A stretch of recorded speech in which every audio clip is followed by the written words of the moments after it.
welcome everybody to the Wednesday seminar as part of the Archaeology and Ancient Histories merger with Museum Studies. We've been very keen on expanding the Wednesday seminar to cover heritage and museology subjects. With this in mind, I'm very excited to introduce Caitlin Bains, our second speaker this term. Caitlin is a second-year AHRC CDP Collaborative Doctoral Partnership PhD student at Loughborough University and the D-Day Story in Portsmouth Museums. She's currently based in Aberdeen. She received her MLitt in Film, Visual Culture and Arts Management from the University of Aberdeen in 2024, and will be speaking to us in the early hours of D-Day at a point somewhere in the English Channel, approaching social history and memory in the D-Day stories collections and correspondence archive. Just before I hand you over, while we're all awake and here for everything, just be aware that in solidarity with UCU staff strikes, the next two seminars on the 12th and the 19th of November have unfortunately been cancelled. We will resume on the 26th of November with Dr. Fabio Sacoccio with the Cenomani in the northern Italy from Celtic invaders to Roman citizens in the second half of the first Roman BC. Correct? Oh, yes.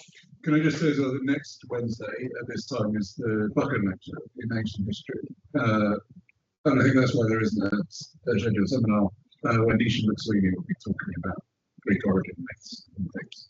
All right, well, we'll get on that. Thank you. And yes, I will pass you over. Thank you so much for that introduction. That was lovely, and to do it twice as well. That's excellent. So yeah, I'm very excited to be here. Thank you for inviting me. So as Kira said, my name is Caitlin. I'm a second-year student doing collaborative doctoral partnerships. That means I have a base university in Loughborough, but I'm also working with a heritage institution. So that's the D-Day Story Museum in Portsmouth. I'm going to clarify something from my title as well. I'm going to be using the words collections and archive separately. And what that means is when I refer to the D-Day Stories collections, I'm referring to the objects that have been accessioned into the museum formally.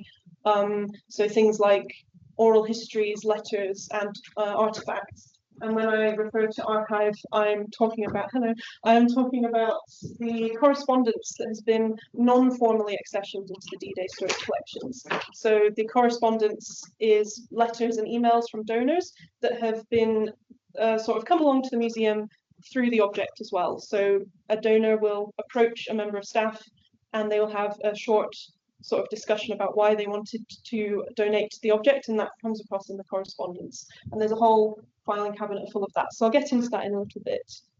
The quote in the title of my talk comes directly from the curator at the D-Day Story, Andrew Whitmarsh, who also happens to be my primary supervisor there, so that's very handy. It kind of represents this talk's focus on the D-Day Story as a museum situated physically among an active D-Day memory landscape, despite being geographically separate from Normandy, where the landings took place. It also represents how my PhD will make use of the museum's setting and its curatorship and collecting practices to explore the different cultures of remembrance that define D-Day memory as well. So a bit of an overview. I'm first going to be briefly introducing you to my research project and its aims. I'm then going to introduce you to the memory landscape of Portsmouth, so how it stands today, but how it has also got to that state. I'm then going to be introducing you to the D-Day Story Museum, its history and context, how it came about. I'm going to talk to you about its collections and archive policies. Then I'm going to get a bit more theoretical and talk about object biographies as a theoretical approach. I'm going to use a case study of Shirley Whittle's flag, which is probably my favourite object in the collections at the moment. And then finally, I'm going to be talking to you about how my project will hopefully progress over the next few years. That's the full version of the quote from Andrew Whitmarsh. He's provided a chapter on D-Day, on the D-Day Story rather, to an edited collection called Managing and Interpreting D-Day Sites of Memory. The editors have split the collection into two parts. So the first part concerns agencies that are involved with D-Day remembrance that are situated in Normandy. And then the second half are discussions of agencies whose existence outside of Normandy demonstrate what they call the mythic reach of the legend of D-Day. With this quote, Andrew Whitmarsh suggests that D-Day memory is as active in Portsmouth as it is in Normandy. So therefore, museums must strive to tell the whole story and not just part of it.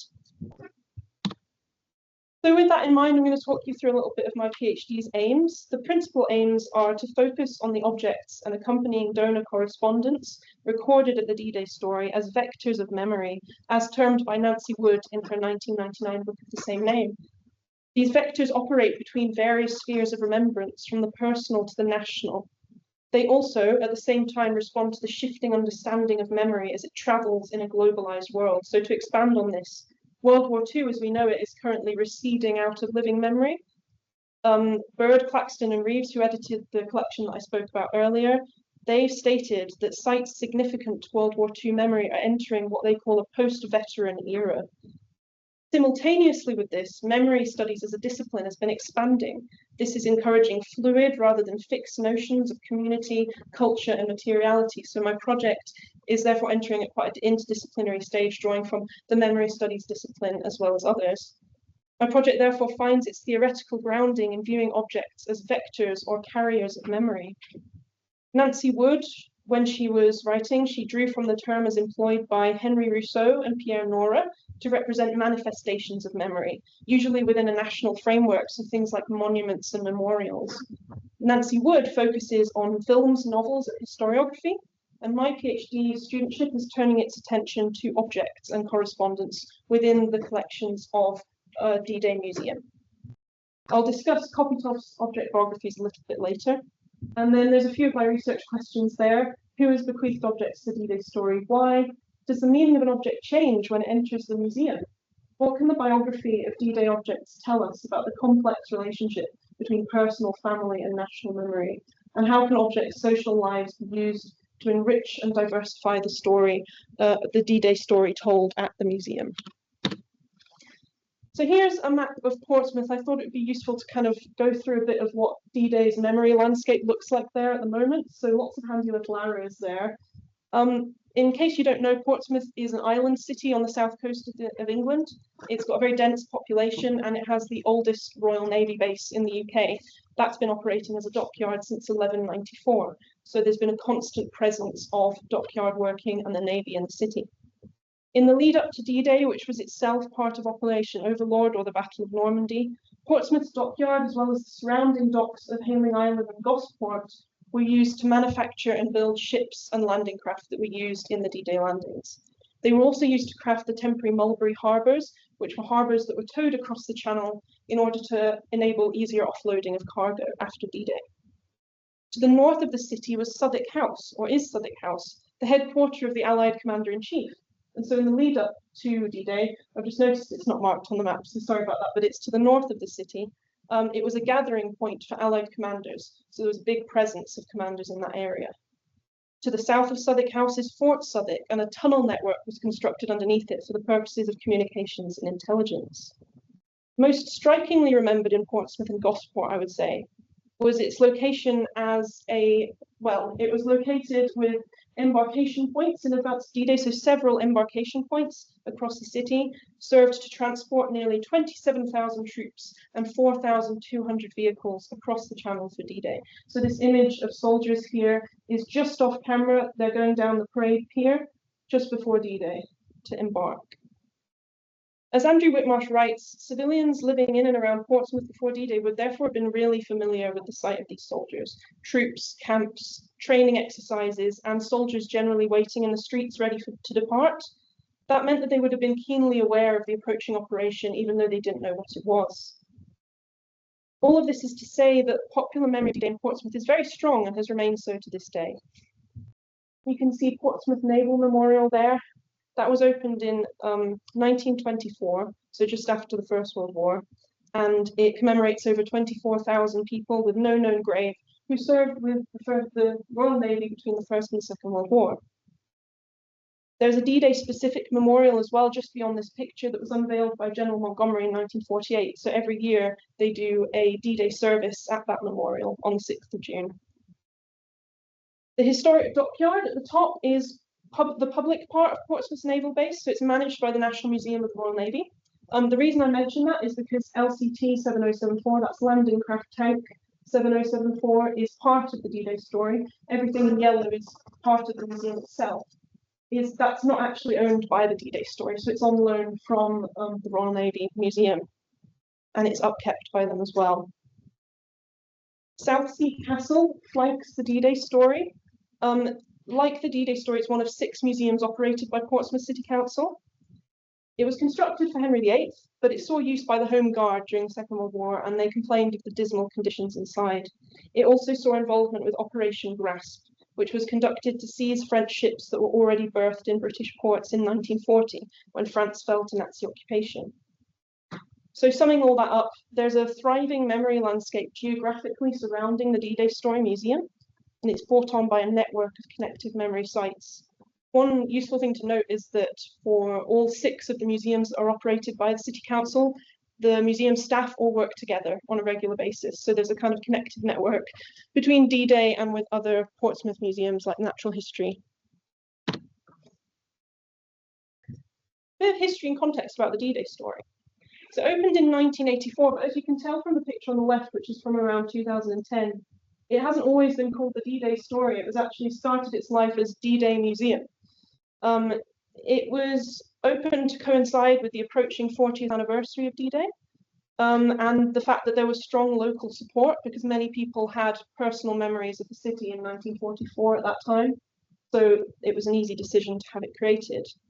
However, from the outset, it was decided that the museum would aim to have a broad perspective on D-Day, rather than focusing specifically on Portsmouth. In fact, a section wasn't added on Portsmouth and D-Day until 2004. Perhaps this is why Andrew Whitmarsh stresses its importance in the quote in the title. It was extensively redeveloped in 2017 after a £4 million Heritage Lottery Fund award. At the bottom there's a quote from Studio LR, which is an Edinburgh-based design company that worked with the branding. And they said they worked with Portsmouth City Council to rebrand the museum, moving expectations from niche military to an experience rich in personal stories. This is reflective of my project's focus on how its collections operate, from the personal to the national. And I believe this is reflected quite well in the examples on the next slide. So the Overlord embroidery has been part of the museum since it was opened. In fact, it has a purpose-built area in the museum for the embroidery. It was based on the Bayeux tapestry, and it was designed by Sandra Lawrence at the Royal School of Needlework. So there's 34 hand-stitched panels representing the events of D-Day and the following Normandy campaign. It was displayed in isolation at first, but after the 2017 redevelopment, it's now part of its own gallery called the Legacy Gallery. The Legacy Gallery showcases artworks and cultural depictions of D-Day, both created by veterans and non-veterans, also veteran memorabilia like the Normandy Veterans Association.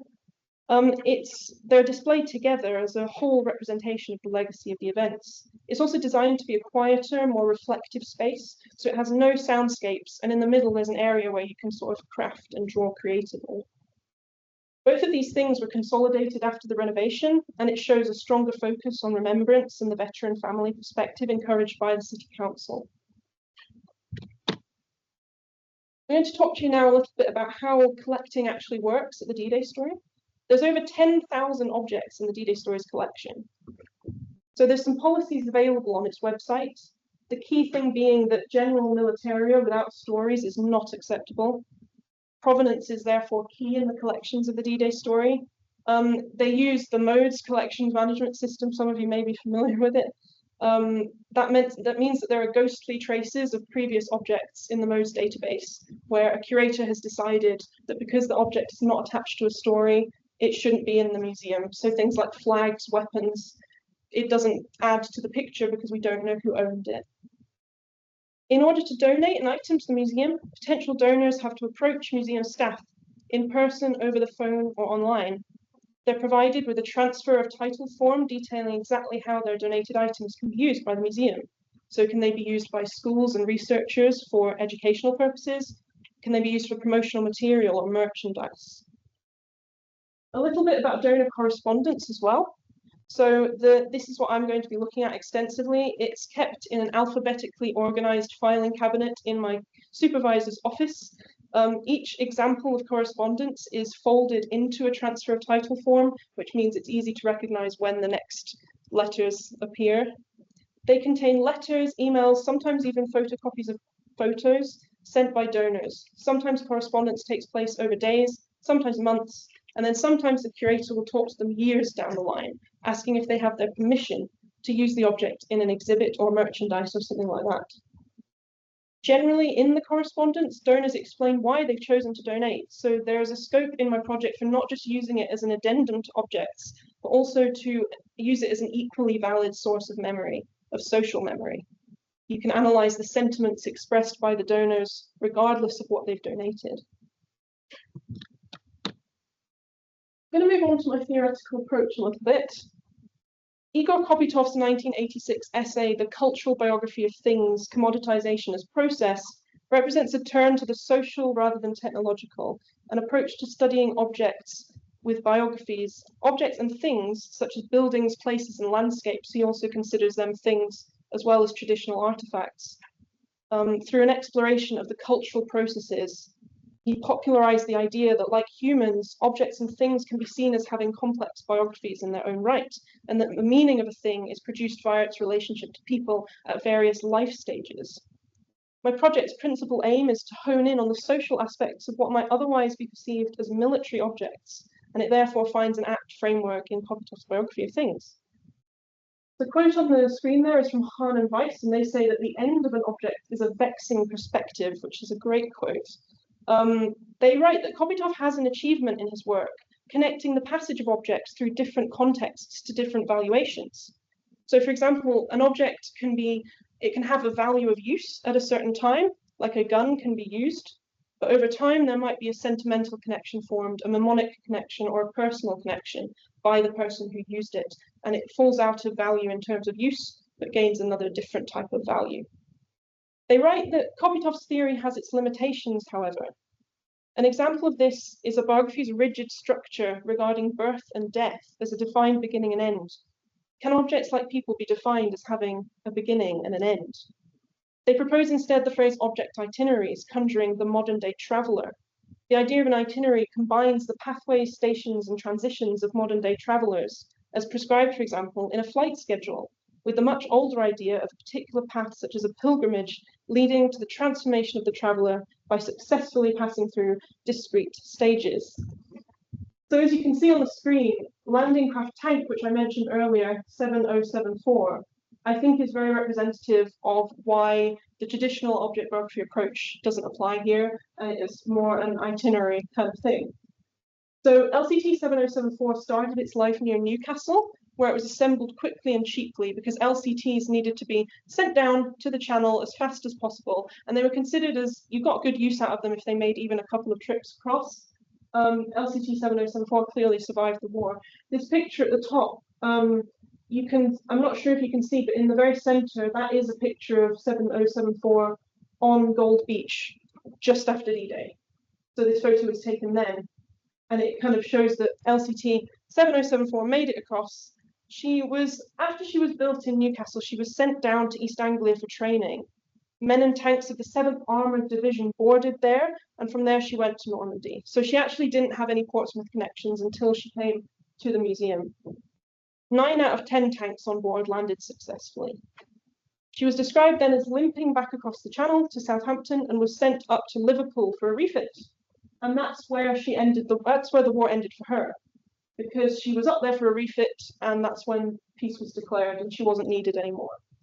In 1948, she was sold to the Master Mariners Club. So you can see some Master Mariners there playing cards on her deck.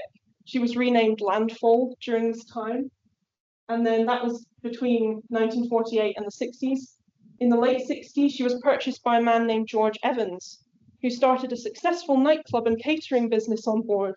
So you can see in that picture on the right, there's a party atmosphere. I'm not sure who the people are, but her use value has changed significantly there.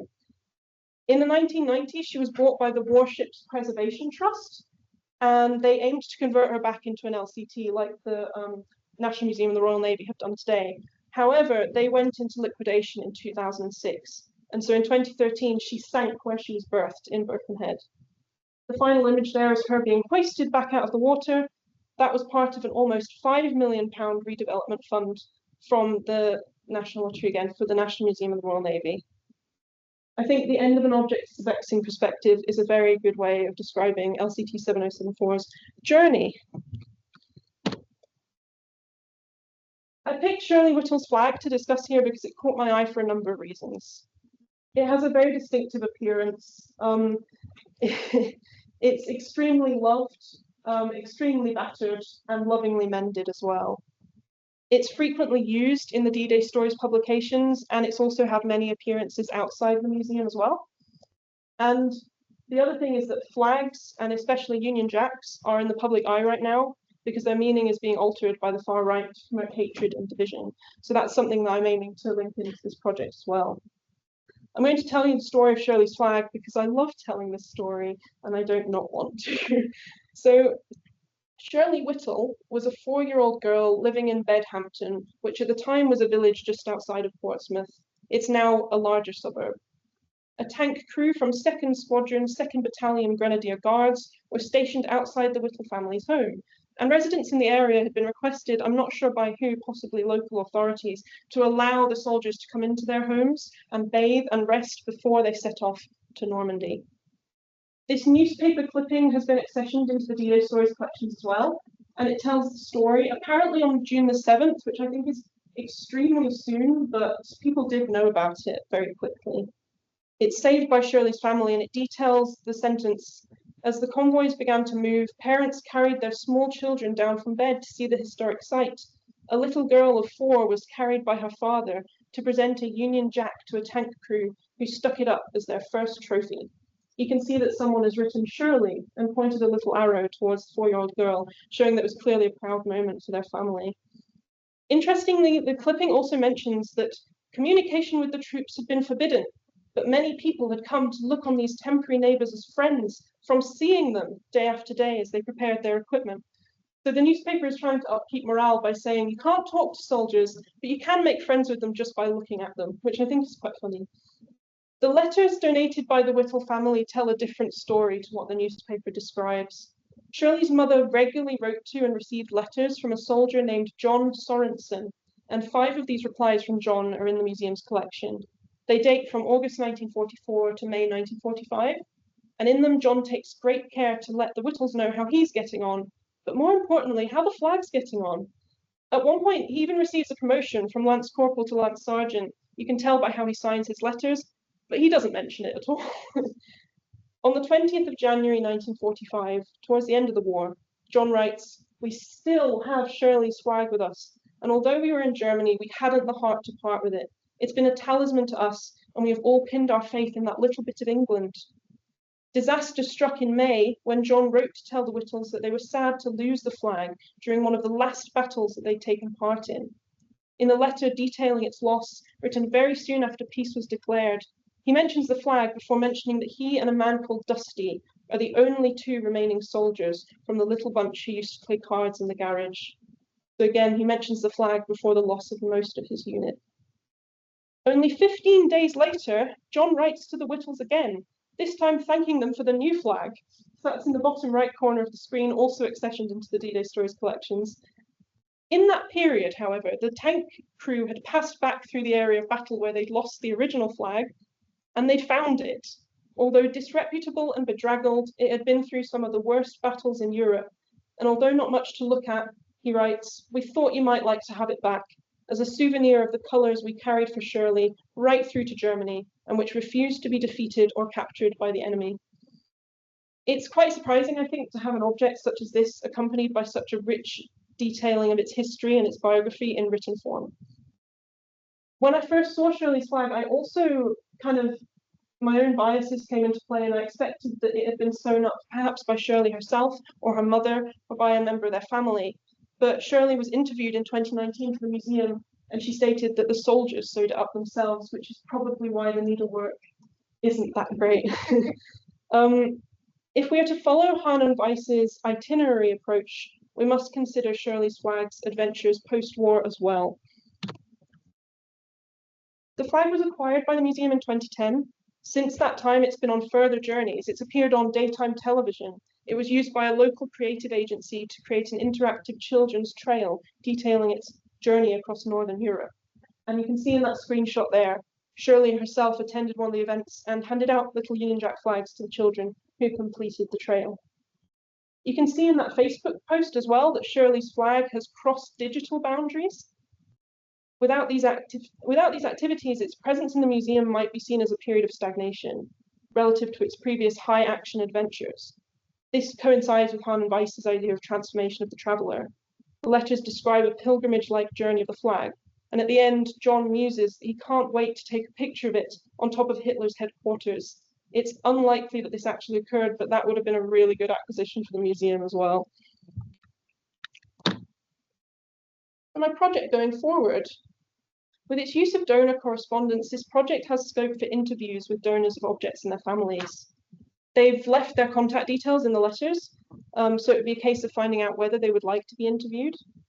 Over the years, however, some addresses have changed and they've lost contact information. However, you can still gain meaningful information from the correspondence. There's an example where a couple have written a letter to the museum, and the museum curator has written back a few years later and has found that there's no reply. However, in the address, you can see that the name of their house is quite unusual.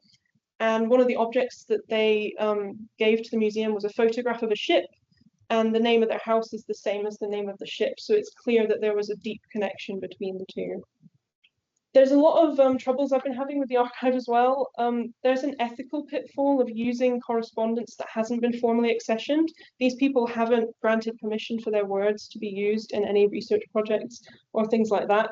So there's probably going to be scope for anonymizing them. But we're going to have to find that out when I go through the Loughborough ethics process. I myself have had some biases using Mode's online management system. Some entries haven't had photographs taken of them by curators, and I've kind of skipped over them thinking they're not that important, but they are there. It's just hard to find them. There's also the issue of provenance, for example. So if you were a soldier crossing the Channel for D-Day and you wanted to bring back a reminder, you wouldn't be able to bring back a bulky and big object because that would just be impossible. So things like letters are much more common than other things having been brought back from Normandy. Little has actually been written on why people choose to donate to museums as well. An author called Joanna Szypanski has written that authors typically brush past passive acquisitions and quickly move on to discussions about collecting policies. The D-Day story mainly collects passively, which means that it waits for people to come to their collection in order to say they would like something to be donated, rather than going out to find objects. Although my supervisor has been known to go onto eBay and Google D-Day things and find some really interesting stuff, actually. And that also goes into the correspondence database, interestingly enough, the correspondence with eBay in the processing transactions. So it's very interesting. I think that's why the correspondence is such a treasure trove as well, because they collect so passively. It means that a lot of the information is coming directly from the donors as well. So I'm hoping that my project can find a meaningful contribution in that area, as well as in D-Day objects and memory studies as well. And that's it. I think I spoke very quickly, but thank you all for coming, and I'm really looking forward to the feedback as well.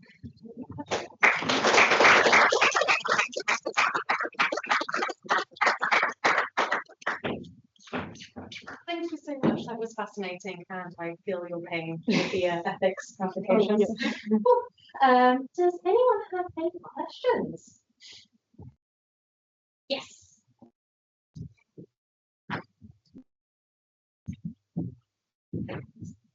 So I was just curious, like C-Day is an international event. Yeah.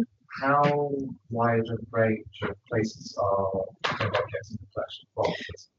Obviously Portsmouth is a lot. Yes. Around Portsmouth, Yeah. it's Canadian, but you know, is there stuff in Canada, Australia, New Zealand?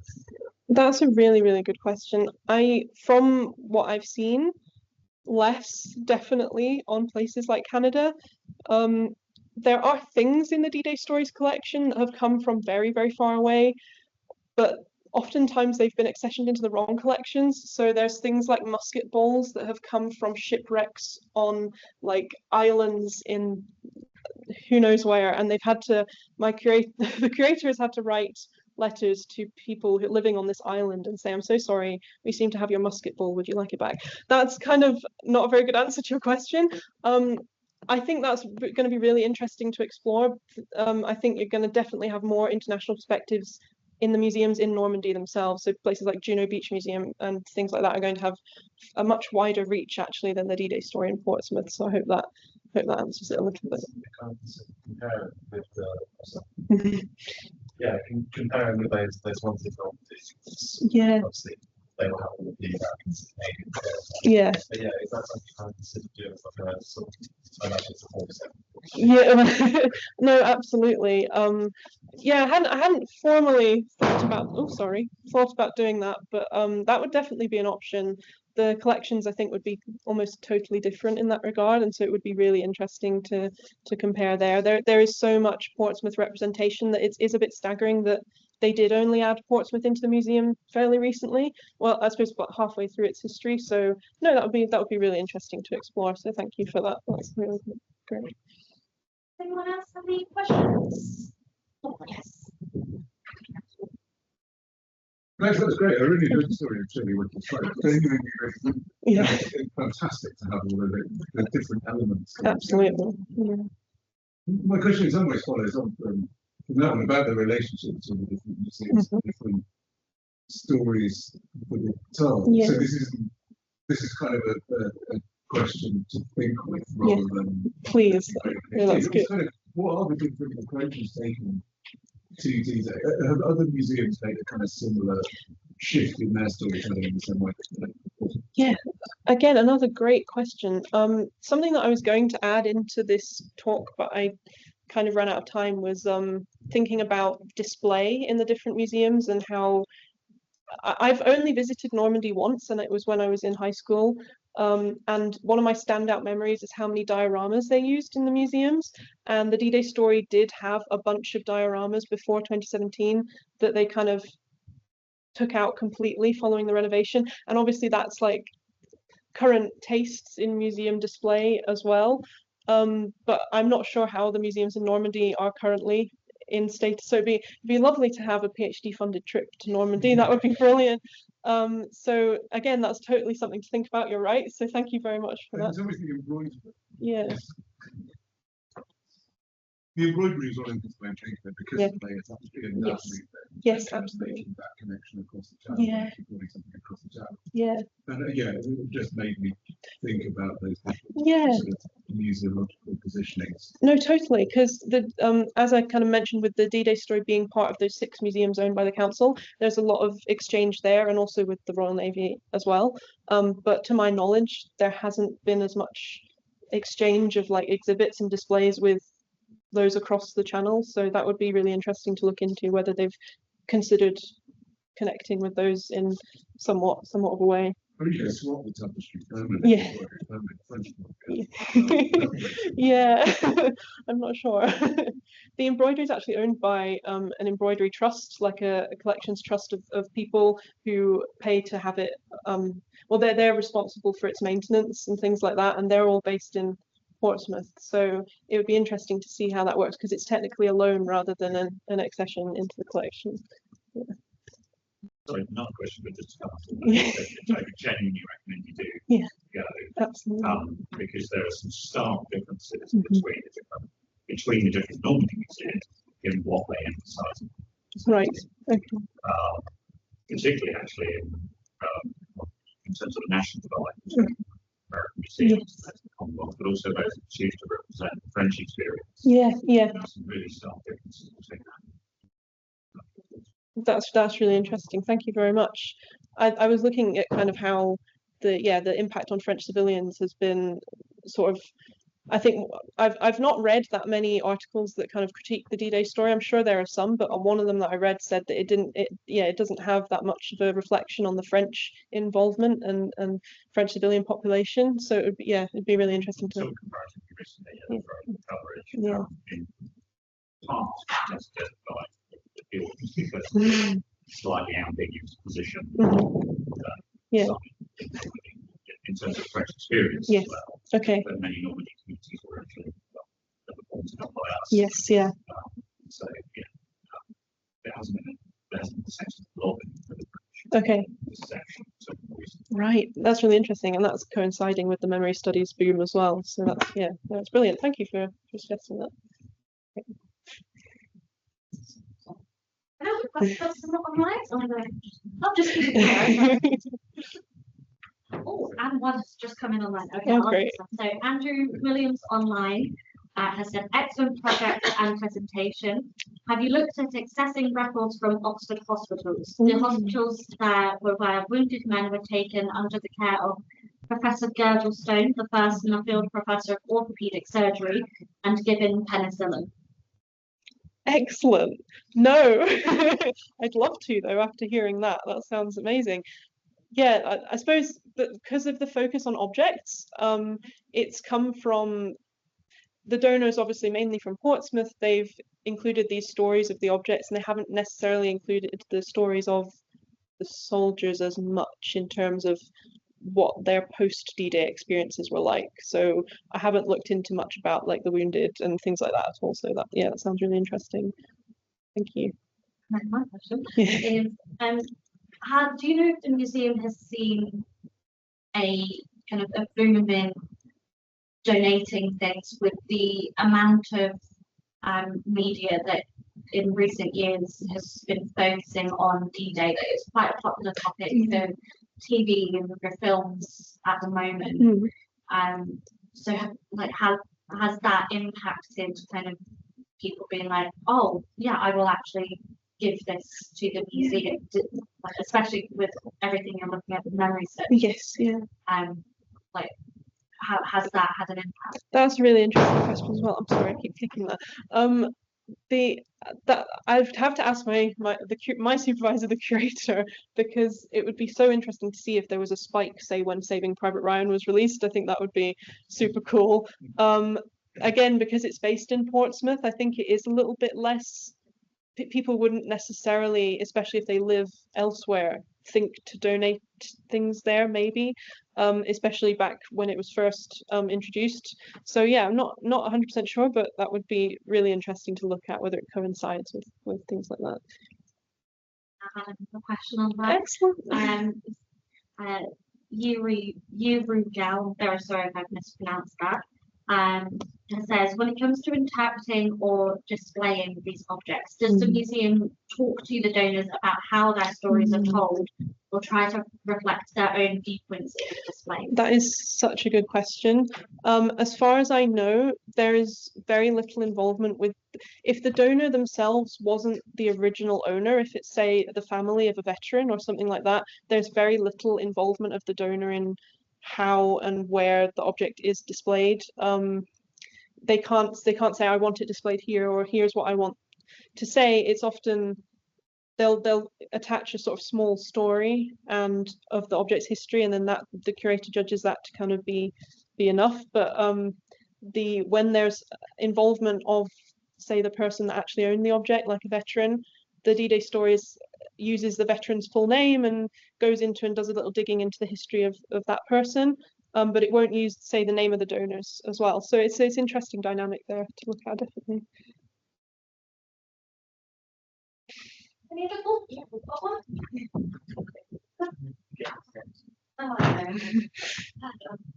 My question is, do you find yourself getting donations from abroad, particularly for content, and whether or not there's a particular subset of objects that seem to be donated from that spin, particularly whether it's like they're returning things that soldiers have given them, they're given an obligation to return, other stories like that.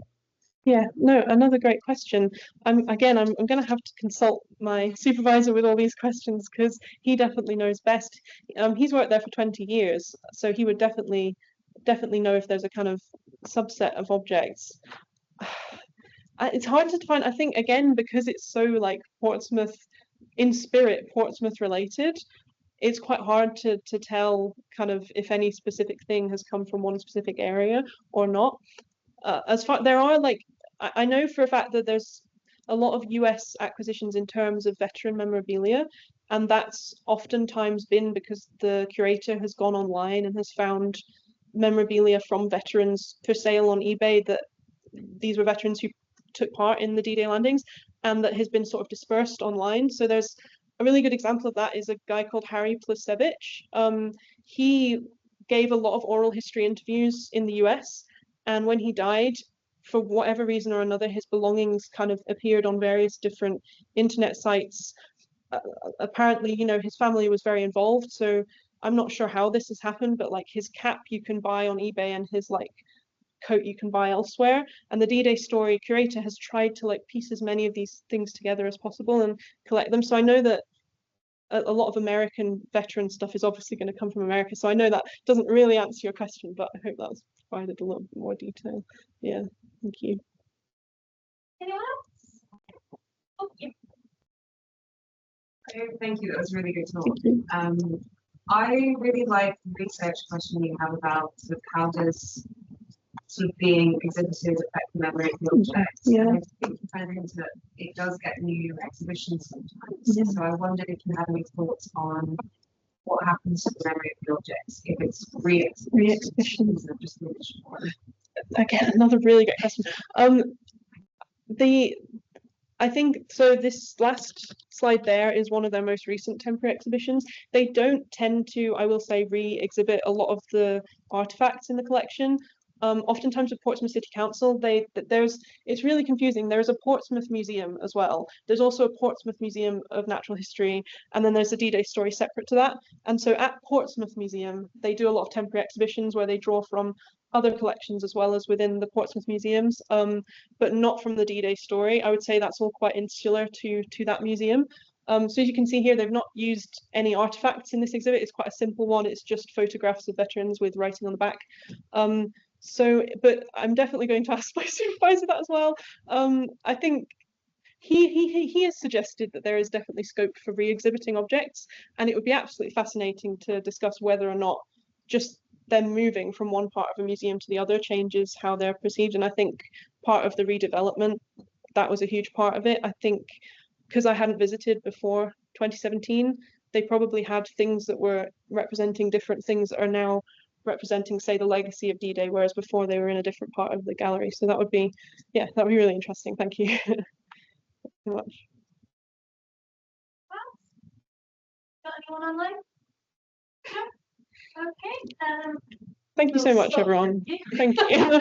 No, I enjoyed that. No, that was really amazing. I'm just sat here like, there's so many ways you could go with it. Like afterwards, I just I'll get too excited. Can't do that until I've already got it. Let me just make sure I have got all my notes. So yeah, thank you, Caitlin, again for an amazing talk. It was really wonderful to hear from you. And of course, thank you to our in-person and online audiences. Our next talk, just to remind you, will be the 26th of November with Dr. Sakaccio. We look forward to seeing you then. We'll be now heading over to, I think it's the Old Horse, which is just on the inside of Victoria Park. For some reason, don't know where it is. To carry on the conversation, have some drinks, have a like whatever you want. It would be lovely if you could join us. And yes, thank you again, Caitlin. It's been really wonderful talking to you.